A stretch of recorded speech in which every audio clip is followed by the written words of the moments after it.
시간은 우리를 위해 기다리지 않습니다. 가장 큰 낭비는 시간의 낭비라고 합니다. 뚜렷한 목적이 없이 늘 시간에 쫓기는 사람이 있는가 하면 또한 시간을 다스리는 사람이 있습니다. 시간을 지배할 줄 아는 사람이 인생을 지배할 줄 아는 사람이라고 말합니다. 시간은 매일 누구에게나 공짜로 주어져 있지만 그러나 돈으로 환산할 수 없을 만큼 값진 것이 바로 시간입니다. 우리는 최선을 다해서 주어진 시간을 낭비하지 아니하고 사용하는 것이 바로 지혜입니다.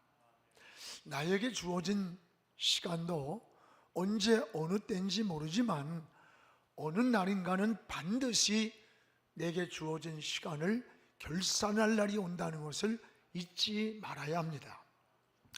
그동안에 매 주일마다 이 사도행전의 말씀을 함께 전했습니다. 오순절 성령의 역사를 통해 초대교회가 이 땅에 세워졌고 또 사도들을 통한 복음의 역사와 선교의 불이 열방을 향해 뻗어가는 것을 볼 때 우리의 가슴을 뜨겁게 했습니다.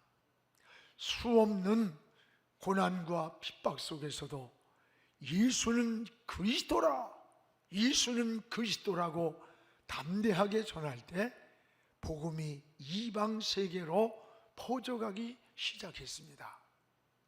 그동안 코로나로 인해서 텅빈 예배당에서 어느 때는 20명이 모여 있는 그 속에서 바로 1년 반 전에 사도행전을 시작했고 또 이 사도행전의 말씀을 앞에 놓고 참 울기도 많이 울었습니다. 예수 그리스도의 이름 까닭에 집을 뺏기고 직장을 빼앗기고 감옥에 가고 심지어 스데반은 순교를 당하는 이 믿음의 선진들의 발자취를 보면서 우리의 신앙이 얼마나 무기력하고 야성도 잃고 영성도 잃은 잃어버린 한국교회, 아니 우리 내 모습을 보면서 부끄럽기도 하고 무기력함을 느끼기도 많이 했습니다. 오늘 사도행전 28장을 마무리하게 됩니다.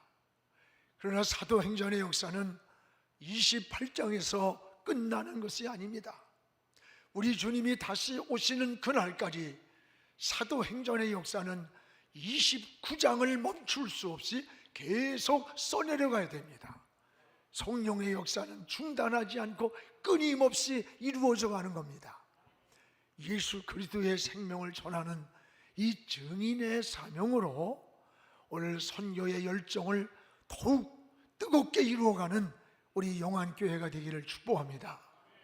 사도행전은 말 그대로 이 사도들의 행적입니다.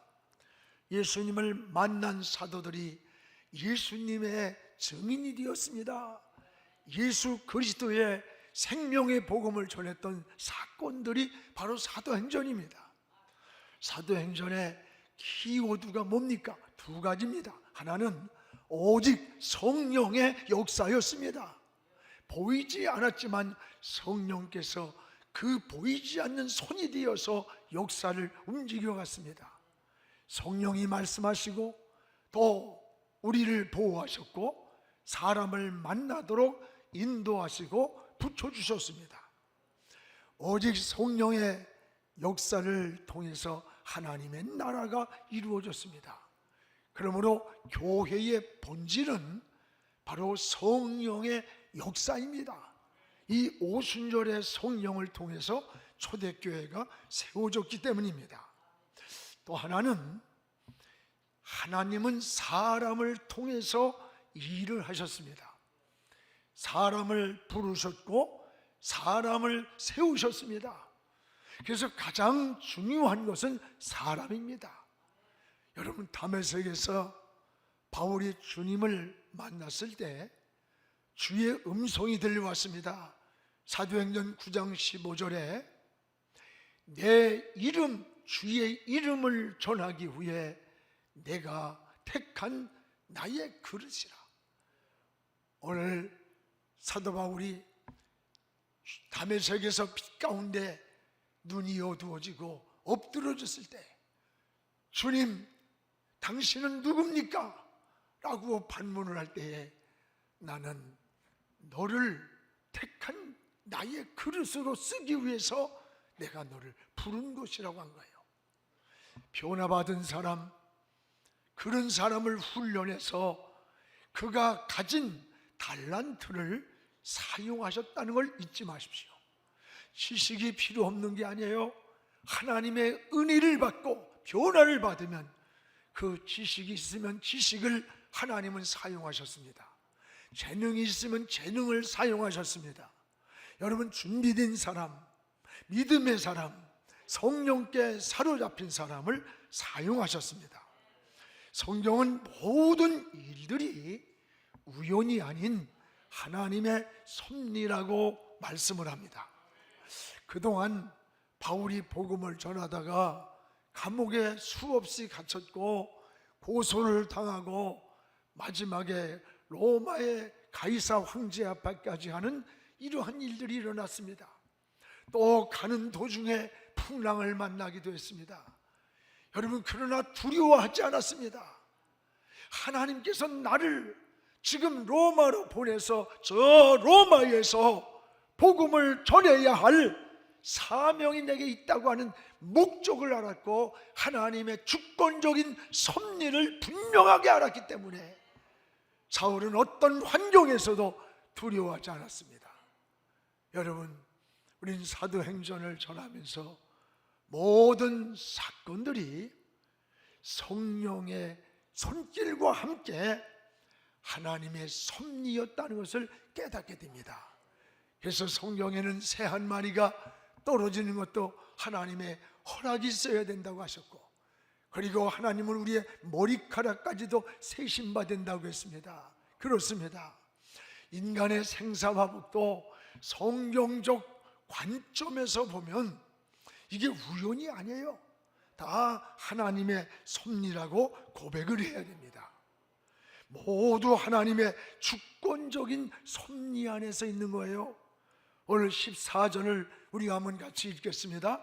거기서 형제들을 만나 그들의 청함을 받아 이레를 함께 머무니라.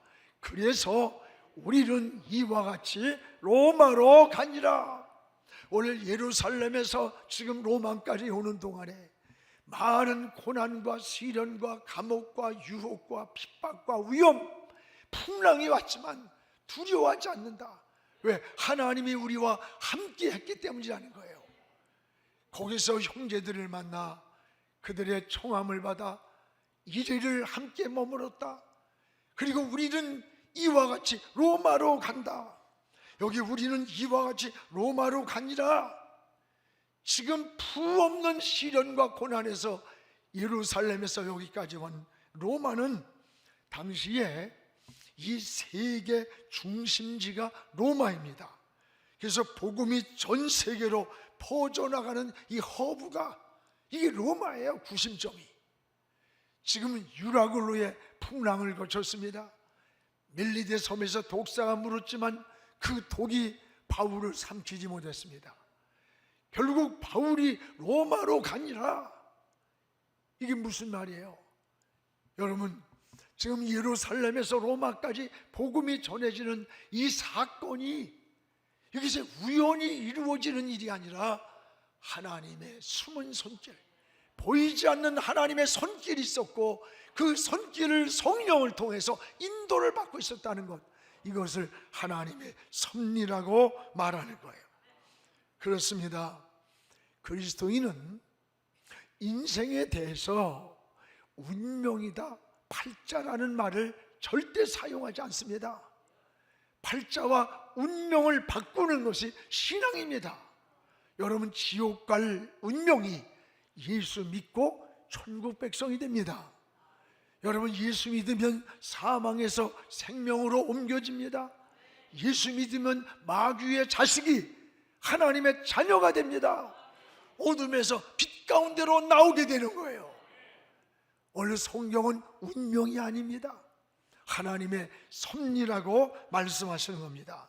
그래서 잠언 16장 9절에도 우리 같이 한번 읽어보겠습니다. 사람의 마음으로 자기의 길을 계획할지라도 그의 걸음을 인도하는 자는 여호와시니라. 우리가 어떻게 인생을 살고 어떻게 하고 다 계획을 세우십시오. 그러나 그 계획을 세울지라도 결과적으로 궁극적으로 인도하는 분은 하나님이라는 거예요. 이게 하나님의 주권 안에 있는 게 우리의 삶입니다. 사도행전은 이 사건들이 끊임없이 나타나요.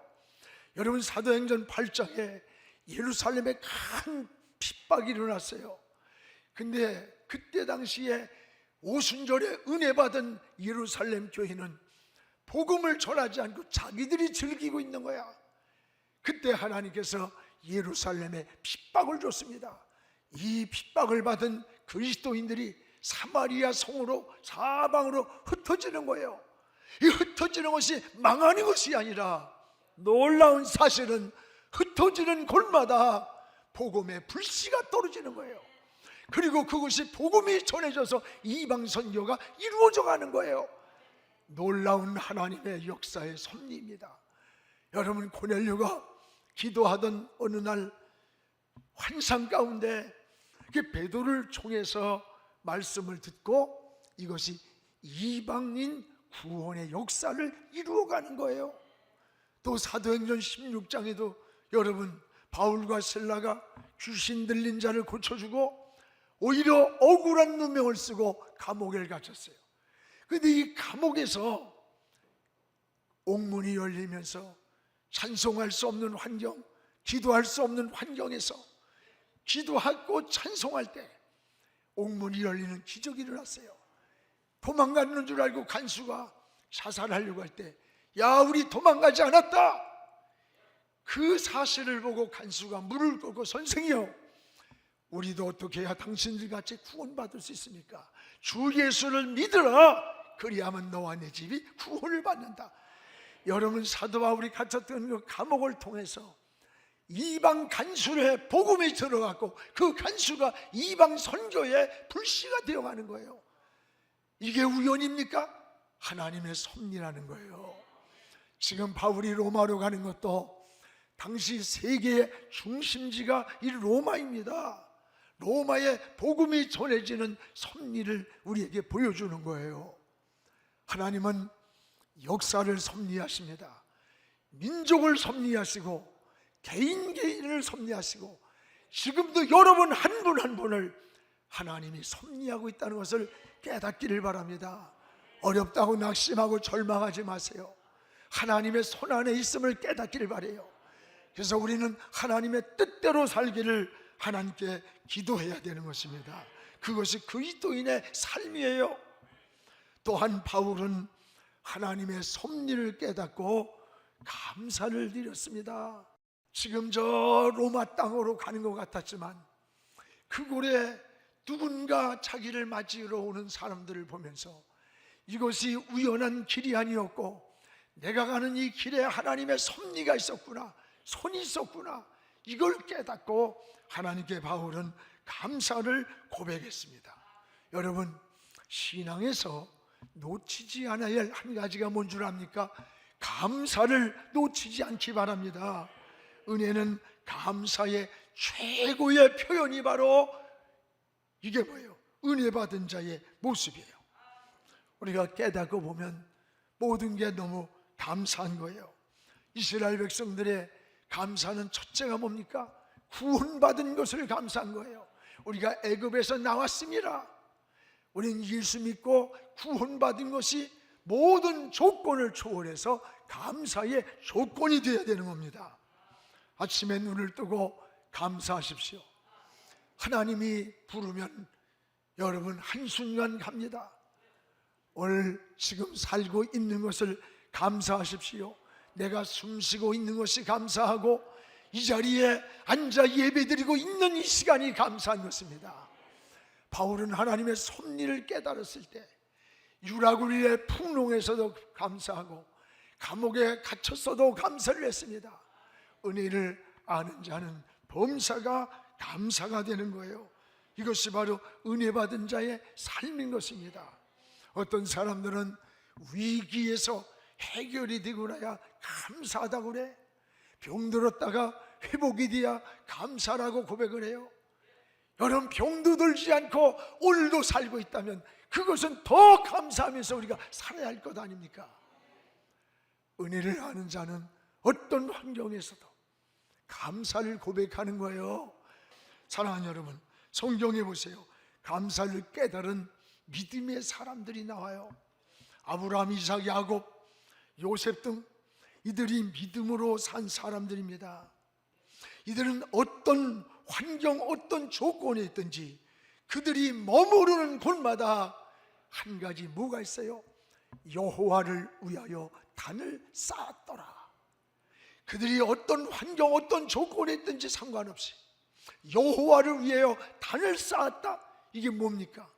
그들이 가는 환경마다 어느 조건이든지 그곳에서 하나님을 위하여 감사의 제사를 드렸다는 거예요.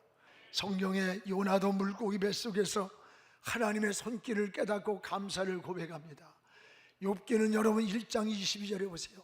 욥이 당한 환난이에요. 다 이런 일에도 불구하고 그는 내가 태중에서 알몸으로 나왔은즉 내가 다시 알몸으로 돌아갈지라도 내게 주신 것도 하나님, 취한 것도 하나님입니다.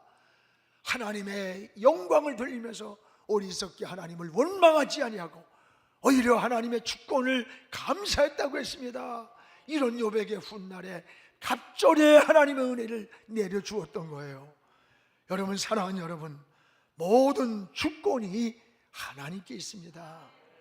하나님의 주권을 인정하는 사람은 여러분, 죽음의 시간이 나에게 다가오는 그 시대에도 우린 감사하면서 저 하나님의 부르심을 기다렸던 거예요. 이게 신앙입니다. 성경에 사도 바울이 그러했고 또 저 모세가 그러했습니다. 바울이 디모데후서의 유언서를 보세요. 내가 떠날 기약이 가까웠도다.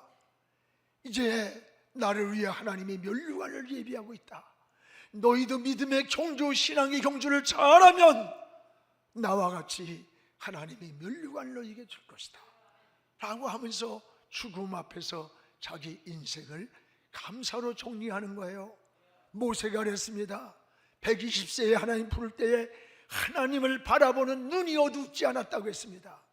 하나님을 향한 그 열정과 믿음과 사명과 신앙의 기력이 쇠하지 않았다는 거예요. 이런 믿음의 사람들의 발자취를 봅니다. 사랑하는 여러분, 우리는 모든 주권이 하나님께 있습니다. 여러분, 우리는 언젠가 영원한 건 아니에요. 이 세상을 떠나는 날에도 우리는 감사가 돼야 돼요.